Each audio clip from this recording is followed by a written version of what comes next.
வணக்கம் மக்களே, தொடர்ச்சியாக மின்சார வாகன துறையில் நடைபெற்று கொண்டிருக்கக்கூடிய டெவலப்மெண்ட்ஸ், புது வெஹிக்கிள் லான்ச்சு, அந்த வாகனங்களுடைய ஸ்பெசிஃபிகேஷன் எல்லாமே நம்மளுடைய சப்ஸ்கிரைபர்களும் நேர்களும் தெரிஞ்சுக்கிற விதமாக நம்ம தொடர்ச்சியாக பல அப்டேட்களை வீடியோக்களாக கொடுத்துக்கிட்டு இருக்கோம். ஸோ அந்த வரிசையில் பார்த்தீங்கன்னா கடந்த நவம்பர் மாதம் ஓலா நிறுவனத்துடைய விற்பனையும் அதனுடைய ரெஜிஸ்ட்ரேஷன் வாகன பதிவும் ஆர்டிஓ ரெஜிஸ்ட்ரேஷனும் மிகப்பெரிய அளவில் வீழ்ச்சி அடைந்திருக்கு. இது ஓலா நிறுவனத்துடைய தலைவர் பவிஷ் அகர்வாலுக்கு ஒரு மிகப்பெரிய சிக்கலை உருவாகியிருக்கு அப்படின்னு சொல்லலாம். ஏனென்றால் ஓலா நிறுவனத்துடைய அந்த ஆஃப்டர் சேல்ஸ் மிகப்பெரிய ஒரு பிரச்சனைக்குள்ளாக இருக்கு. பல்வேறு இடங்களில் அந்த கஸ்டமர்களே வாகனத்தை வண்டியில் எடுத்துட்டு போய் ஷோரூம் முன்னாடி போட்டு உடைச்சது, வண்டியை தீய வச்சு கொளுத்தது, ஷோரூமே வாடிக்கையாளர்கள்லாம் கொளுத்துறது, இப்படி பல்வேறு அசம்பாவித நிகழ்வுகள்லாம் நடந்துச்சு. இது எல்லாமே உங்களுக்கு தெரியும். ஸோ அப்படி இருந்தாலும் ஓலா நிறுவனம் மார்க்கெட்டில் தாக்கு பிடிச்சிக்கிட்டு தான் இருக்கு. இன்னை வரைக்கும் பார்த்தீங்கன்னா ஓலா நிறுவனம் தான் மின்சார வாகன விற்பனையில் நம்பர் 1 நிறுவனமாக இருக்கு. ஸோ அப்பேற்பட்ட ஓலா நிறுவனத்தை கலங்கடிக்கும் விதமாக கடந்த நவம்பர் மாதம் வந்திருக்கு. அதாவது அவங்களுடைய சேல்ஸ் மார்க்கெட் ஷேர் கிட்டத்தட்ட 24% டிராப் ஆயிருக்கு. 24% ஒரு வாகனத்துடைய விற்பனை வீழ்ச்சி அடையுது அப்படின்னா அது ஒரு இட்ஸ் அலார்மிங் இண்டிகேட்டர். அது அந்த நிறுவனத்துக்கு ஒரு மிகப்பெரிய சிக்கலை ஏற்படுத்த போகுது அப்படின்னு தான் சொல்ல போறோம். மேலும் பார்த்தீங்கன்னா 33% அவங்களுடைய வாகன பதிவு, அதாவது ஒவ்வொரு மாதமும் எந்தெந்த பிராண்டுடைய வாகனங்கள் எவ்வளவு ரெஜிஸ்டர் ஆயிருக்கு, பஜாஜுடைய வாகனங்கள் எவ்வளவு ரெஜிஸ்டர் ஆயிருக்கு, ஹோண்டாவுடைய வாகனங்கள் எவ்வளவு ரெஜிஸ்டர் ஆயிருக்கு, இப்படி cars, bike, electric 2 wheelers, auto rickshaw எல்லா வெஹிக்கிள் டீட்டெயிலுமே இந்த வாகன் போர்ட்டலில் கிடைக்கும். ஸோ அதன் அடிப்படையில் பார்த்தீங்கன்னா கிட்டத்தட்ட 33% ஓலா நிறுவனத்துடைய வாகன பதிவு சரிவை சந்திச்சிருக்கு.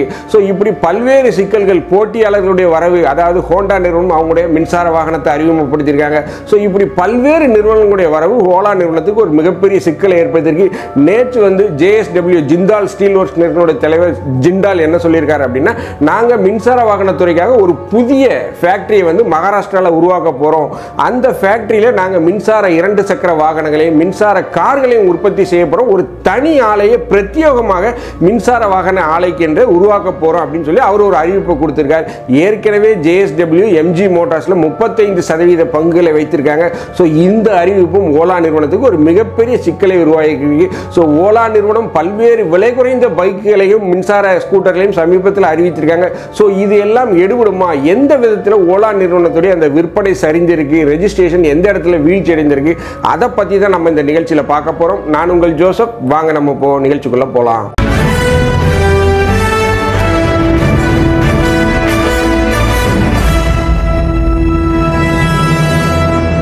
இது ஒரு டீடைல்டு அனாலிசிஸ் ரிப்போர்ட். அதாவது மின்சார வாகன துறையில் என்ன நடந்துகிட்டு இருக்கு அப்படின்னு தெரியறவங்க கொஞ்சம் ஃபுல்லாக இதை வீடியோவை ஸ்கிப் பண்ணாமல் கடைசி வரைக்கும் பார்த்துக்கிட்டிங்கன்னா உங்களுக்கு எல்லா டீட்டெயிலுமே விளங்கும். ஸ்கிப் பண்ணிங்கன்னா உங்களுக்கு எதுவுமே புரியாது, பாதியிலே புரியும்.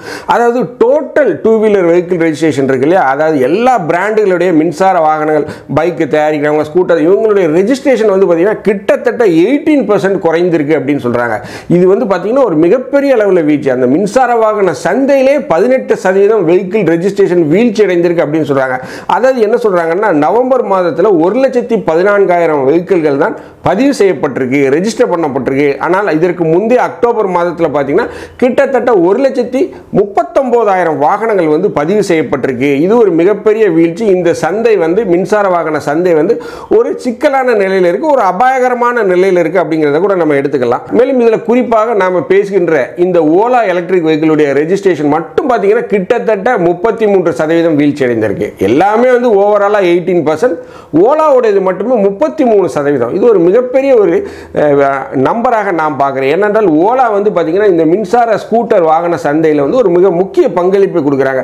அதாவது 33% அவங்களுடைய ரெஜிஸ்ட்ரேஷன் ஃபால் ஆகுது அப்படின்னா, ஸ்லம்ப் ஆகுது அப்படின்னா, இது ஒரு அலார்மிங் இண்டிகேட்டர். அந்த நிறுவனத்துக்கு ஒரு மிகப்பெரிய சிக்கலை ஏற்படுத்த போகுது அப்படிங்கிறத நான் பார்க்கிறேன். மேலும் ஓலா நிறுவனத்துடைய இந்த சிக்கலுக்கு மிக முக்கிய காரணம் என்னன்னு பார்த்தீங்கன்னா, டிவிஎஸ் மோட்டாருடைய அந்த iQube எலக்ட்ரிக் வெஹிக்கிள் ஒரு மிகப்பெரிய மார்க்கெட்டில் ஒரு அக்ரெசிவாக வந்துகிட்டு இருக்கு அப்படின்னு சொல்லலாம். மேலும் அந்த நிறுவனத்துடைய சர்வீஸும் ஓலாவோட கம்பேர் பண்ணும்போது நல்லதாக இருக்கு, நன்றாக இருக்கு அப்படின்னு சொல்லி கஸ்டமர்கள் எல்லாம் சொல்றாங்க. சர்வீஸ் சென்டர் மூல முடுக்கு ஒவ்வொரு தாலுகா குக்கிராமத்திலேயும் டிவிஎஸ் உடைய சர்வீஸ் சென்டர் இருக்கு. அதுதான் டிவிஎஸ் உடைய ஒரு அசுர பலம் அப்படின்னு சொல்லலாம். எந்த ஒரு வண்டி வாங்கினீங்களும் ஒரு கிராமத்தில் போனீங்கனாலும் ஒரு சர்வீஸ் சென்டர் இருக்கும், அதை சர்வீஸ் பண்ணக்கூடிய மெக்கானிக் இருப்பார். பட் இந்த ஓலாக்கு பார்த்தீங்கன்னா, இப்போ உதாரணத்துக்கு ஒருத்தர் திருநெல்வேலியில் ஒரு வண்டி வாங்குறாரு அப்படின்னா அதுக்கு சர்வீஸ் சென்டர் அம்பாசமுத்திரமோ பக்கத்து நகரங்களில் கிடையாது. அவங்க பார்த்தீங்கன்னா திருநெல்வேலிக்கு தான் போகணும். ஆனால் ஒரு டிவிஎஸ் ஐக்யூப் ஒரு எலக்ட்ரிக் வெஹிக்கிள் வாங்கினீங்கன்னா தாலுக்கா வாரியாக அவங்களுக்கு சர்வீஸ் சென்டர் இருக்கு. ஸோ இது அந்த நிறுவனத்துடைய பலம். ஸோ இந்த இடத்துல ஓலா நிறுவனம் கோட்டை விட்டதுனால அவங்களுடைய சந்தை பங்களிப்பை அவங்க இழந்திருக்கிறாங்க. மேலும் வந்து பார்த்தீங்கன்னா கடந்த நவம்பர் மாதம் தீபாவளி மிகப்பெரிய அளவில் இருந்த மாதங்கள், அந்த அக்டோபர் கடைசி அந்த ஃபெஸ்டிவல் மூட்லேயே இருந்த மாதம் ஏறக்குறைய நவம்பர் மாதம் அப்படி சொல்லலாம். பட் அப்படி இருந்துமே பார்த்தீங்கன்னா அந்த மிகப்பெரிய அளவுக்கு அந்த பண்டிகை காலங்கள் வந்து ஓலாவுக்கு வந்து ஒரு மிகப்பெரிய ஒரு முக்கியத்துவத்தை கொடுக்கல. ஒரு அதில் வந்து மக்கள் நிறைய வாங்குவாங்கன்னு அவங்க எதிர்பார்த்தாங்க. அந்த அவங்களுடைய ஆசைகள் நிறைவேறல அப்படின்னே சொல்லலாம். ஓலா மட்டும்தான் சரிவை கண்டிருக்கா அப்படின்னு பார்த்தீங்கன்னா ஓலா மட்டுமே இல்லை, ஏற்கனவே நம்ம சொல்லியிருந்தோம் ஓவராலாகவே இந்த ரெஜிஸ்ட்ரேஷன் வந்து சரிஞ்சிருக்கு அப்படின்னா இது எல்லாருக்கும் அப்ளிகபிள் தானே அப்படிங்கிறத பார்த்தீங்கன்னா கண்டிப்பாக இதில் மிக முக்கியமாக பார்க்கப்பட்டது யாருன்னு பார்த்தீங்கன்னா ஓலாவுக்கு அடுத்த இடத்துல இருக்கக்கூடிய ஏத்தர் எனர்ஜி. ஏத்தர் எனர்ஜியுமே மிகப்பெரிய அளவில் அவங்க வந்து ஒரு சரிவை கண்டிருக்காங்க. ஏத்தர் எனர்ஜி வந்து பார்த்தீங்கன்னா கிட்டத்தட்ட 24% வந்து அவங்களுடைய சரிவை கண்டிருக்காங்க. ஸோ இந்த நம்பர்ஸ் ஃபிகர்ஸ்லாம் நான் வைக்கிறேன், உங்களுக்கு டீட்டெயிலாக பாருங்க. மேலும் இந்த டேட்டா உங்களுக்கு நான் ஸ்க்ரீன்ல வைக்கிறேன் பாருங்க. மேலும் இந்த அப்ஸ் அண்ட் டவுன் இருக்கு இல்லையா, அதாவது ஒன்று சேல்ஸ் ஏறுனா ரெஜிஸ்ட்ரேஷன் கம்மியாயிருது, ரெஜிஸ்ட்ரேஷன் ஏறுனா சேல்ஸ் கம்மியாயிருது. என்னை பொறுத்த வரைக்கும் இந்த ரெஜிஸ்ட்ரேஷன் ஃபிகர் அப்படிங்கிறத கூட நான் பெரிய விதமாக எடுத்துக்கொள்ள மாட்டேன். ஏன்னா பல்வேறு பேர் கிராமப்புறங்களில் வாகனங்கள் எடுக்கிறலாம் ஒரு பார்ட் அமௌண்ட்டை கொடுத்துட்டு பேலன்ஸ் ஒரு 10 days கொடுக்குறேன் அப்படிங்கிற நேரத்தில் நிறைய பேர் இருக்கும், அந்த மாதிரிலாம் இருக்கும். ஸோ அவங்க வந்து அவங்களுடைய ரெஜிஸ்ட்ரேஷனை போஸ்ட்பான் பண்ணியிருப்பாங்க, பட் வெஹிக்கிள் வந்து சேல் ஆகிருக்கும். ஸோ இந்த மாதிரி சிக்கல்கள் இருக்கும். பட் ஆனால் இந்த சேல்ஸில் வந்து மார்க்கெட் ஷேர் டிக்ளைன் ஆகிறது, அதாவது 33% வந்து மார்க்கெட் ஷேர் டிக்ளைன் ஆகுது அப்படிங்கிறது வந்து ஒரு மிகப்பெரிய விஷயம். அதுவும் ஓலா அப்படிங்கிற ஒரு நிறுவனத்துக்கு மட்டுமே ஆகுறது ஒரு மிகப்பெரிய விஷயம். ஏன் இந்த பிரச்சனை அப்படின்னா ஓலா நிறுவனம் அவங்க சர்வீஸில் வந்து கவனம் செலுத்தாதது. அதாவது மிகப்பெரிய வாகனத்தை நாங்கள் ஒரு பெரிய ஜிகா ஃபேக்ட்ரி நாங்கள் போட்டுட்டோம், கிருஷ்ணகிரியில் மிகப்பெரிய ஃபேக்ட்ரியை போட்டுட்டோம் அப்படிங்கிற ஒரு மெத்தன போக்கில் வந்து ஓலா நிறுவனம் இருந்துருச்சு அப்படிங்கிறத பார்க்குறேன். ஆரம்பம் முதல்ல அந்த நிறுவனம் ஆரம்பித்த முதல்ல மிகப்பெரிய வரவேற்பு இருந்தது. ஓலா S1 Pro ஸ்டார்ட் பண்ண உடனே மிகப்பெரிய வரவேற்பு இருந்தது. பட் ஆனால் அதை சஸ்டெயின் பண்ண அவங்க தவறிட்டாங்க. அதுக்கப்புறம் வரக்கூடிய கஸ்டமர் இஷ்யூ அதில் வந்து ரொம்ப கேர்லெஸ்னஸ். ஸோ இதனால் மிகப்பெரிய ஒரு வீழ்ச்சியை சந்திச்சிட்டாங்க. இப்பேற்பட்ட சூழ்நிலையில் புதிய வாகனத்தெல்லாம் அவங்க அறிமுகப்படுத்தியிருக்காங்க. ஸோ அந்த வாகனம்லாம் வந்து மக்கள் மத்தியில் எடுபடுமா, மக்கள் போய் திரும்பவும் அதை வாங்குவாங்களா அதை அப்படிங்கிறது ஒரு மிகப்பெரிய கேள்விக்குறி. ஸோ இது வந்து ஓலா நிறுவனத்துக்கு ஒரு மிகப்பெரிய கேள்விக்குறியாக இருக்குது. ஓலா நிறுவனத்தில் முதலீடு செய்த அந்த முதலீட்டாளர்களுமே வந்து ஒரு மிகப்பெரிய அச்சத்தில் இருக்காங்க.